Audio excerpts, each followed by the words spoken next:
But those of us who lived overseas realize the states are just, we have such a benefit to the rest of every country on the planet. And one of the key things is competition between states. I mean, I'm in Miami and I'm just loving this discourse between the new mayor of New York, Eric Adams, and Mr. Suarez here about allocating them and getting some of their paychecks in Bitcoin. Is because they're fighting for that talent. The problem with New York is it's expensive and they have some of the old guard, but the whole anybody with talent who wants all moving where they're not going to get taxed to death.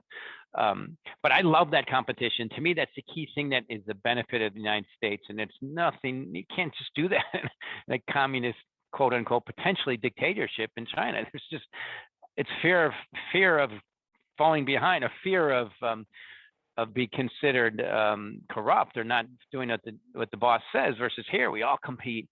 And it makes us better. And sure, there's a lot of nuances, but to me, that's one of the most significant things about what's happening is the states are competing. The high tax states are losing. High tax, high welfare states are losing. And that COVID accelerated.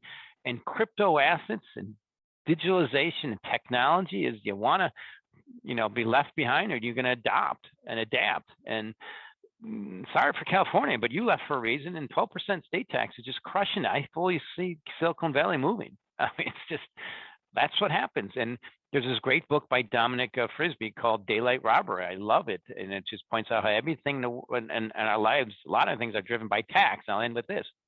Nothing to do with religion. So why is Jesus of Nazareth, why was he born in Bethlehem? Because of tax. They were running from the tax man. They had to go there for the census. So to me, that's the key thing. States competing, properly incentivized states will win. And you're seeing the company. Why did Elon Musk move to Texas? Why did Kathy Wood move to Florida? Why did you move to Idaho? Why did I move to Florida? It's all happening. And partly because we want opportunity and upside. And that's why our ancestors came here. Much easier now, but for opportunity and upside.